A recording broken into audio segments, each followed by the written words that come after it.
Alrighty, welcome back to the channel. Back here with a little Conan Exiles, Age of Calamitous mod. We're going to try something a little different today. We're going to stay home instead of adventuring. Welcome everybody to the Agony Pub. There was a comment on the AOC Discord that piqued my curiosity recently. Somebody mentioned that it's not worth it to keep the stations running at all times. So we're going to run a little experiment. And it's not going to be super scientific because there's some level of RNG involved when you get into the reward system, because each reward you have a chance at different rewards, and you have a range of values that those rewards are worth. So it's not going to be super scientific, but it should give us a good baseline. If we super exceed the amount that we put in, it's going to be worth it. If we don't hit what we put in, it's probably not going to be worth it.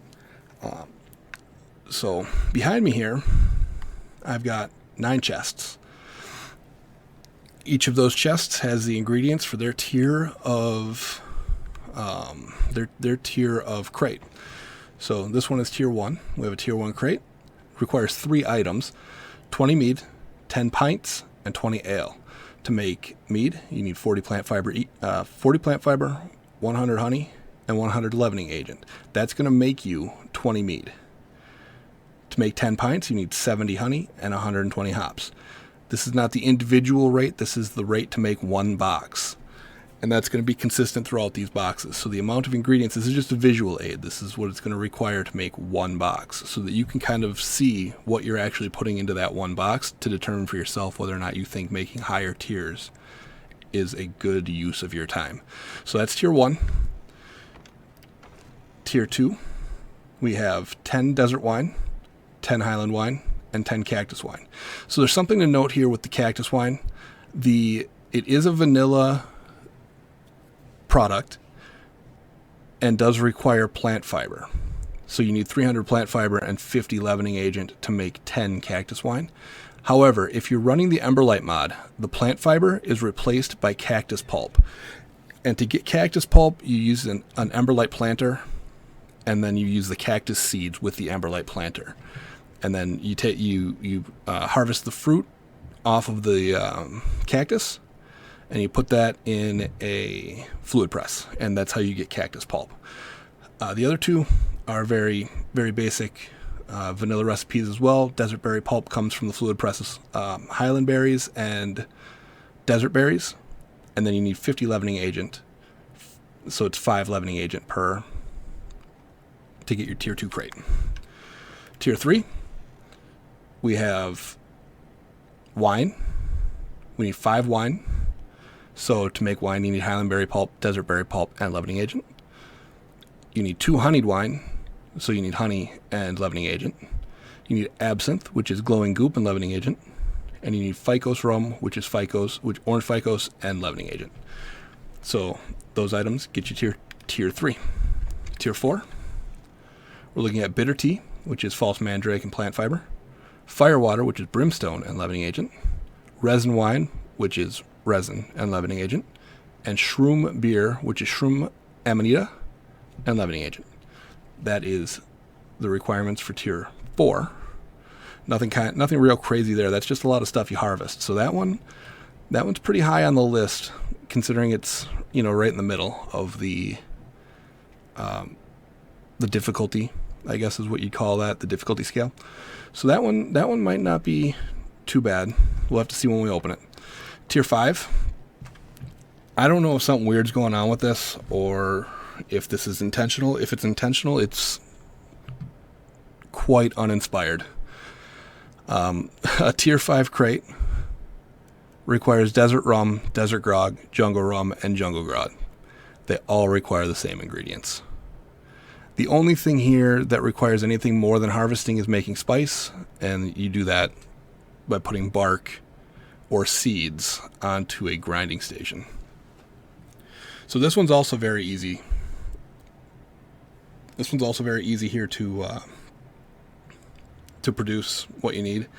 And again, I'm not certain that there's not something weird going on, but I'll show you on the station that it's asking for the same stuff for all 4 of these recipes. It got dark on us. All right, tier 6. Tier 6, we need honey whiskey, which is honey, raw ash, and leavening agent. We need pirate rock cut, which is leavening agent, plant fiber, and putrid meat. And we need white rum, which is frost lotus flower, lupin seeds, and raw ash. So again, nothing really crazy here. The only thing that you don't harvest is the honey. You need bees, so it's a two-stage production. Everything else is pretty available. And that's tier 6. Over here we got tier 7. This is where it starts to get a little bit more complicated. We need 10 frostberry gins, which requires glowing goop, leavening agent, raw ash. 5 frenzy wine, which require the gray lotus flower. If you've already established a gray lotus planter, then this isn't an issue. But gray lotus doesn't grow anywhere. So there's only a couple of places you can find it. You find it in chests in the sinkhole around the balcony around where the bone dragon is. And I believe you can still find it in the Black Keep. But it is not very plentiful. So this becomes an issue once you start getting gray lotus seeds and get a planter going where you can start reproducing. It won't be an issue. But to start off, this is going to be kind of a hang up. So gray lotus and leavening agent. Sunshine requires golden lotus flower, leavening agent, and raw ash. And then corrupting brew is demon blood and yellow lotus blossoms. So nothing crazy there except for the gray lotus flower. Tier 8, we're looking at 10 Dragonfern whiskey, 10 Cornelius Prize, 5 Ghost Wine, and 10 Witch's Brew. You're going to run into the same problem with the Witch's Brew, the Gray Lotus Flower. They want even more of it. So you need 10 flowers to make 1 crate. The other thing in here is the green pepper. There's a substantial cost. I guess I don't know if it's substantial, but there is a cost to getting green peppers. You can buy it from the seed vendor for, I believe you get 20 seeds. You either get 5 or 20 seeds. I'll have to go double check that. I'll throw a note in here. But the amount of seeds you get does not equal out to what you need to make 1 crate. So you're usually going to have to spend a little bit more. You have to buy more than 1 serving of peppers from the merchant, and then you have to grow them. And then once you get, they do grow into green pepper dust. Here is what it looks like. It's green pepper. That's the big hang up with tier 8 is the green pepper. It takes a while to grow them, and it can be a little bit cost prohibitive early. And then the gray lotus flower. So this is the most prohibitive one so far because it's got two kind of hang-ups. Everything else is single. Raw ash is found. Purple lotus powder and black lotus powder are single stage production, and honey is single stage production. So everything else there is not terrible. It's just those two sections. And that gets us to tier 9, which is the highest tier you can get. We need 15 Stygian liquor, 15 lotus rum, and 10 each lunar whiskey and storm brew. Nothing crazy prohibitive here. On the left side, serpent venom glands, you got to fight snakes. Spice, you can break down, again, bark or seeds. Honey is single stage production. Frost lotus powder, single stage production. Black lotus powder, single stage production. We have yellow peppers here. It's the same story as the green peppers. You have to buy them, you have to craft them. So, it becomes how much is in this box versus how much you have to spend on this. So we'll find out when we open those boxes. But those are your crates. Man, we talked all night. All right, so down here, I crafted up 3 stations, got 3 brewers. So all of those recipes are made with brewers on the stations. They don't affect the... you don't get a discount for having a brewer. So this distillery has 240 coins on it. It will run for 8 hours. We're going to hit play and let it go after we talk through all of them. And then what I'll do is I'll come back tomorrow at this time, once they've all run their course, and we'll see what they'll make while this is running are ale, pints, and mead. So they will make all of the ingredients that you need for a tier 1 box. So it's worth noting that we only have 240 coins invested in this. So if we get enough boxes that we make more than 240 coins, it'll have been a success. And we give him 8 hours to do that. So we'll see what he can come up with. Over here, this one's going to run for 12 hours. There's 360 coins. Same story. He makes the tier 1 stuff. He's going to make it for 12 hours. We'll come back and check it. We're only going to check him once. We're going to come back after 24 hours. Once they run out of coins, they will stop production. So once that 12 hours is up, just like any other fuel source, the production will stop. And this one here is 720. That gives us 24 hours. So we're going to get these started right now.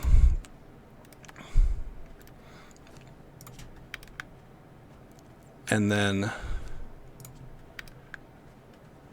what I plan on doing is tomorrow, when I finish up this video tomorrow, we're going to take those. I got 3 pets back there. They're all ready to be loaded up with whatever we can make out of here. I got some extra coins. On me so that we'll produce as many boxes as it'll let us. Then once those boxes are finished being produced, we'll load each individual one onto each individual animal, and I'll have those. I'll name the animals 8 hours, 12 hours, 24 hours, so that we can keep them separate, and then we will open them individually and see what's in each box. And then we'll do the same thing for these.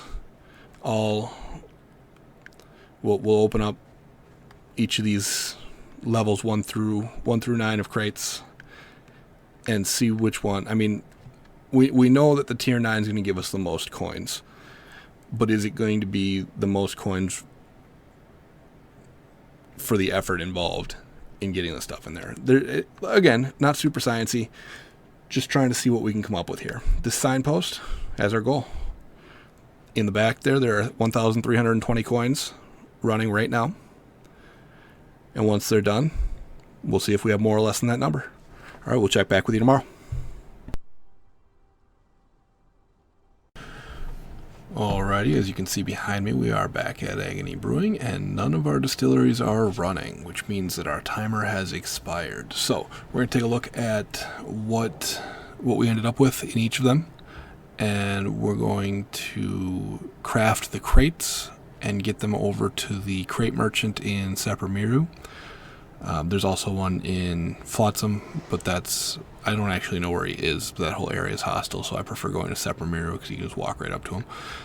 The other thing that I did while I was waiting for the timers to run out is I had these boxes, and in each of these boxes I had 1 crate, and I had enough alcohol to make a 2nd crate, and I had enough ingredients to make enough alcohol for a 3rd crate. So that's what I did.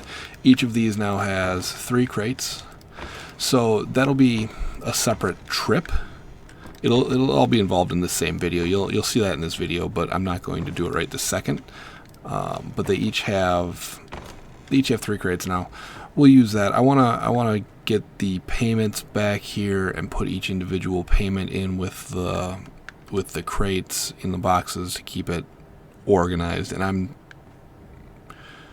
trying to calculate the best way to keep everything organized within my inventory, because even a tier 9 crate can give you a tier 1 reward. So it's going to make it a little bit difficult to keep everything separated unless I do them just one at a time, which may end up being what I have to do. But anyway, we're going to look at what's in the distilleries right now and go from there. Remember, the number that we're looking for is 1,320 total tin coins, because that's what we put in to fuel all 3 of these. So we'll take a look here at the 8 hours. So this was the 8 hours 240 tin coins distillery, and it looks like he made 320 pints, 286 ales, and 322 meads. That's going to make us 14 crates. So I'll add some coins here to craft up these crates. So what happens when you craft in here, you'll see by the time we come back around, this will have stopped. He doesn't actually make stuff in the inventory, I don't believe it. And if he does, he doesn't make much of it because he doesn't have time. Once he's done making what's in the box down here, the station shuts off. Okay, so he had enough to make 14 on his. So let's go take a look at this one. Is the 12 hours 3,600 tin coins. So in here we got 256 pints, we got 655 meads, and we got 600 even ales. That's going to make 30 crates. So we'll get him running too. And then now we're going to look at the 24-hour 720 coins. 873 pints, 829 ales, and 900 mead. That's going to make 41 crates. That seems low. That's certainly not double the 12 hours. Oh, yeah, right. And we'll get that one going. Once those are all done, we'll get them loaded up.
And we're going on a field trip.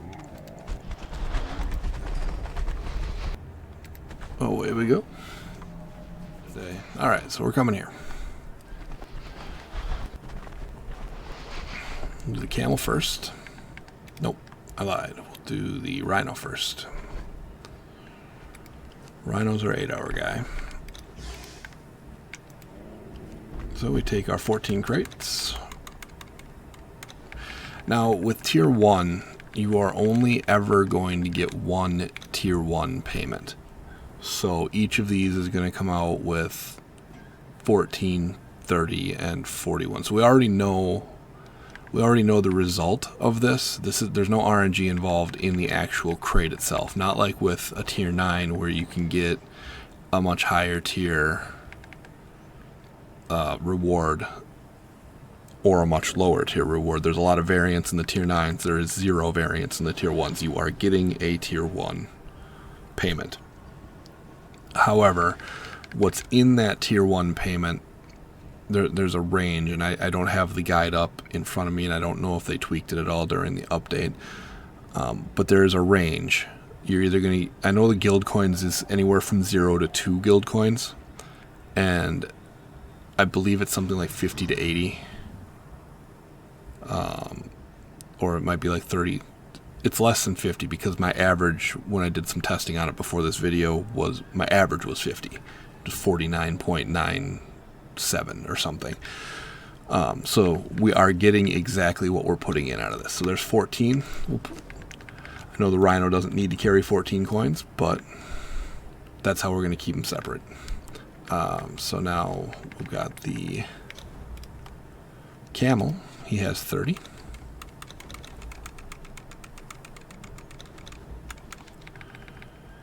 And again, that's going to produce 30 boxes, or 30 payments for us.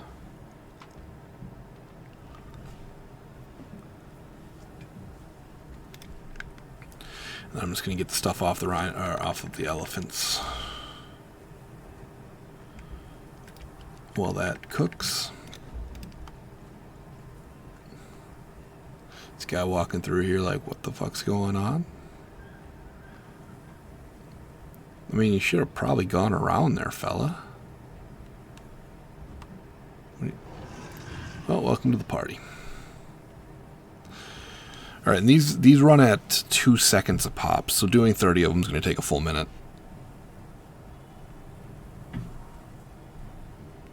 Actually, looks like they take closer to 4 seconds.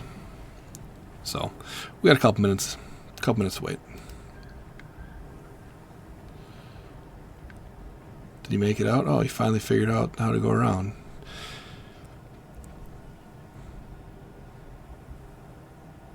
It's relatable.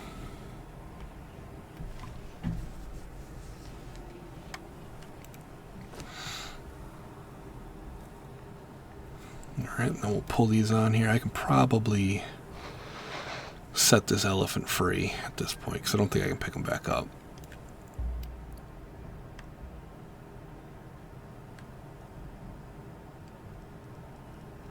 Whatever. He ain't hurt nothing.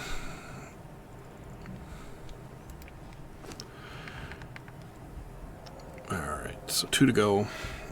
I don't want to start loading these ones in here until after this stops. I don't think it affects anything, but once again, we know the outcome. So we'll grab those 30, and we'll load up these 41.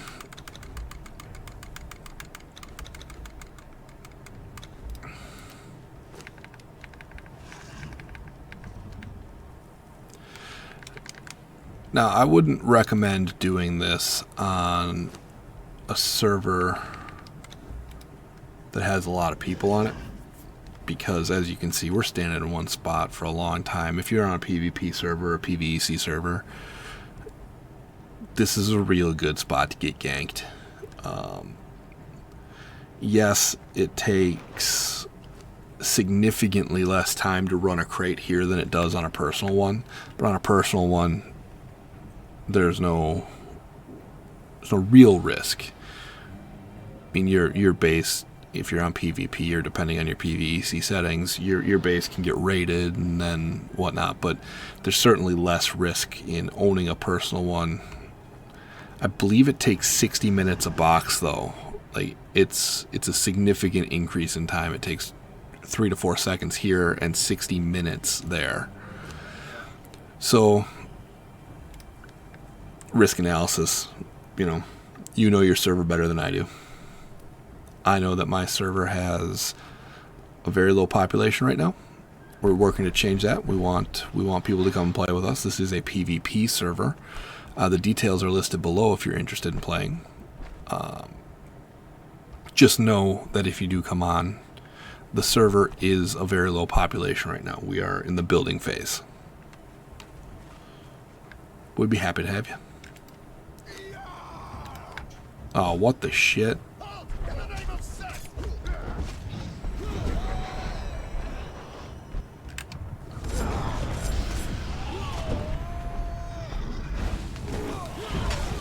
This is exactly what wasn't supposed to happen. That's why we came here.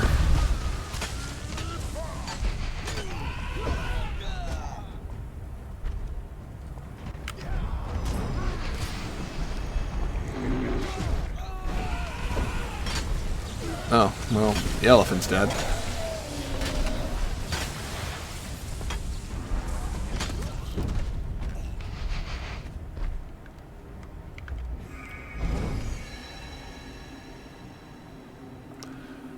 Okay, well, I guess that means I am carrying the 12-hour coins.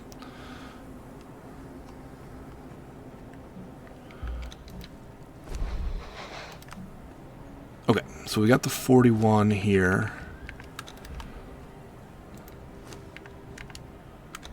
So we put them on the elephant. I will pick up the 30. So the 30 is for the 12 hours. And then we're just going to Zap Home, so as not to lose any more pets. Now I'm not too upset. These weren't leveled pets or anything like that. Clearly they were created for this purpose, just for this video. I use caravan pets because I think they look neat. Alright, I have the 12 hours, which is this one, yes. So 12 hours. I'm just going to drop them in here for now.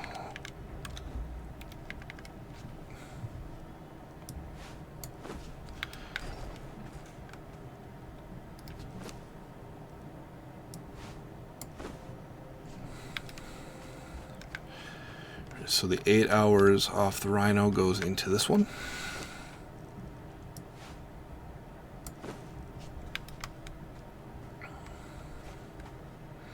And then the 24 hours off of the elephant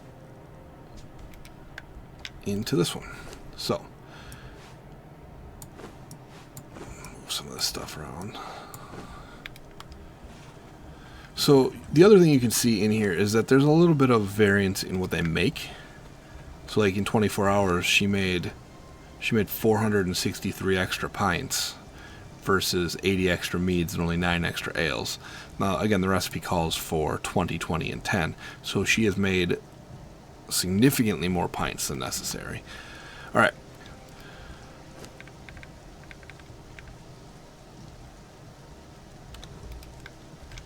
So we're going to take these, and 14 of these.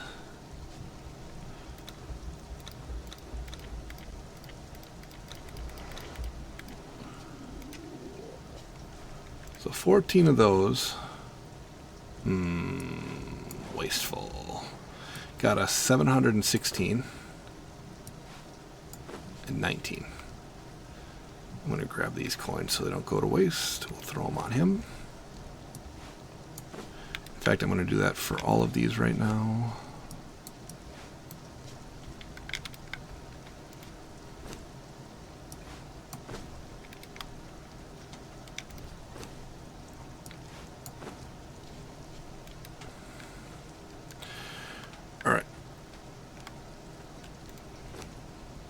So now let's see what we get out of 12 hours.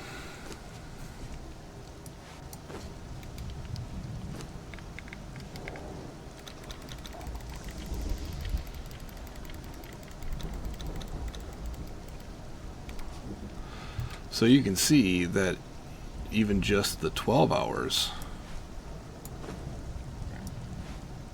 has hit our goal. And then at 24 hours,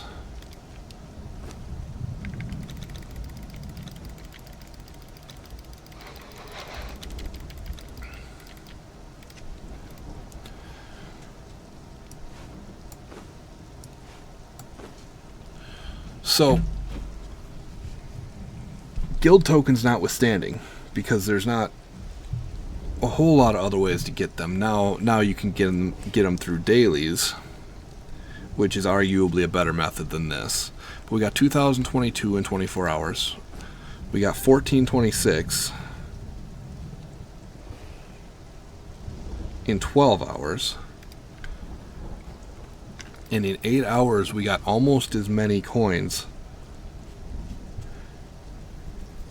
We got almost as many coins as we put into the 24-hour one to run it. So we also got 19, 39, and 55 guild tokens, respectively. So it does seem like there's a little bit of a drop-off in production between 12 and 24 hours. But we needed 1,320 coins, and we got 4,164. I'd say that's worth it. That's a pretty good return on your investment there. So I'm going to end this section of the video here while I figure out how to do the other section. And we'll be back with that shortly.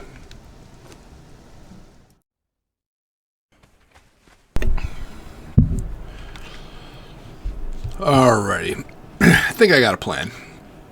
I've got my followers with me. They're loaded up with those various tiers, various tiered boxes. We're heading back to Seppermere now. I brought a little bit more robust crew with me this time. Inventory space, but I don't need as much inventory. So what I did was I put the boxes on them. So we have, this guy's got tiers 1, 2, and 3, 4, 5, 6, 7, 8, and 9. So what I'm going to try to do, we're not necessarily going to do them one at a time. This isn't for anything other than, because there's a ton of variance involved in this. So I'm just going to load them all up. No dog, keep your meat.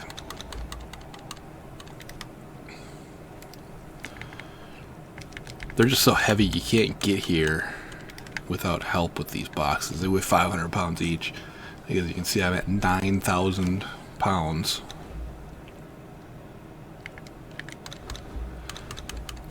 Alright. So the plan's going to be, we're just going to open them. So like we know that tier 1 is only going to give us 3 tier 1 boxes. So there's that. So you know what you're getting here.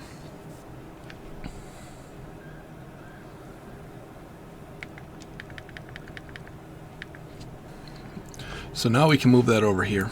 I don't know, I don't want it separate heaviest first. I want it custom. If I have it custom, it'll let me keep them separate, right?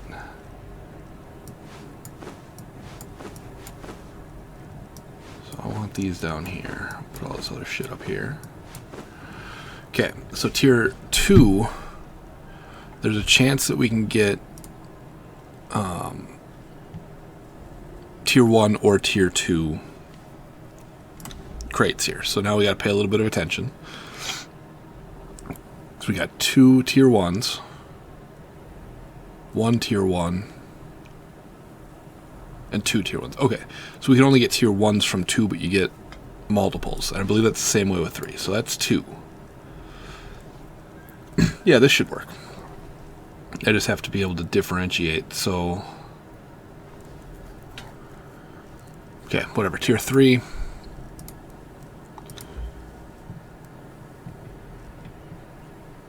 So we got 1. We got 2 out of that one. And we got 1 out of that one. So our tier 3 is worse than our tier 2. So that's what I was talking about with the variance. It's absurd. So now this is where we can start getting a little bit better boxes. Excuse me. See, like that, we got 1 tier 2 box. We got 3 tier 1 boxes. And we got another tier 2. So this is 4.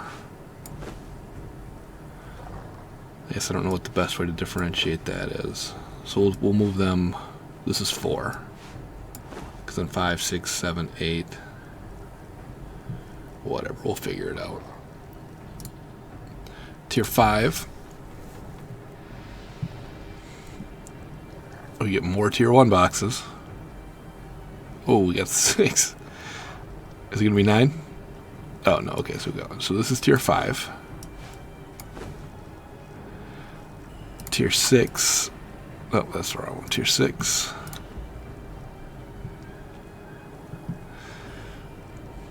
So you can see where this is kind of going, right? If you're putting all this extra effort, like I just got 9 tier 1 payments for 3 tier 6 boxes. So I mean, you can see where this is going. If you're putting all this time into making different tiered boxes, okay, that was a good one. We got 3 tier 2s, but then we also got 3 tier 1s. So we got 6 tier 2s and 3 tier 1s.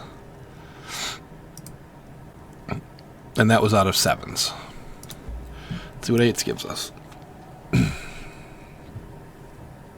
Okay, there's a tier 3. 2 tier 3s. 4 tier 3s, okay. Is that right? That's the high reward, yeah, tier 3. So these are tier 2. So I just put 8 up here because we may need room for the 9s. I don't know what we're going to get out of the 9s. But, you know, seeing tier 1 at all would be pretty disappointing. So there's... Alright, so that's pretty good.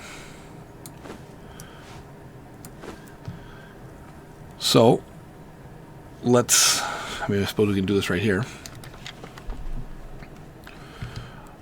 Let's see what we get. Let's get rid of these 91 coins that are on me so we can see. And then as we got 9 tiers, so we'll use 1 dog. We'll use this guy here to put him on. So this was tier 1. We got 3 of them. So we got 105 for tier 1. Tier 2, we got 205.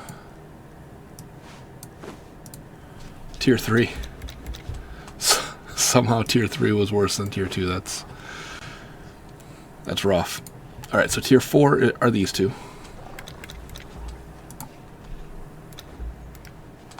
So we got 316.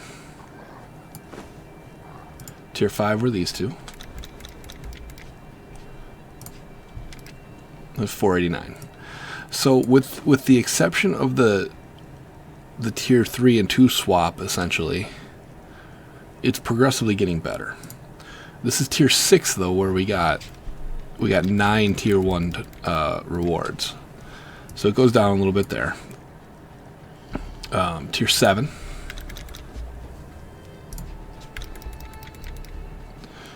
Significantly more. Tier 7 hit us pretty good. Tier 8 is where we're going to start to see Tier 8 did worse than Tier 7. And we're not really getting that many guild tokens out of this either. And then Tier 9 should be far and away the highest. But it's not far and away the highest. I mean, a lot of RNG involved. A lot of, especially once you get past this. So if you look at the effort to make 3 Tier 1 boxes versus making 3 Tier 9 boxes, I mean, is there 667 coins difference there? Is that math right? That's probably bad math. No, that's right. So I guess that's going to be up to you. But this is where we ended up with each of the. So this is three crates at each tier.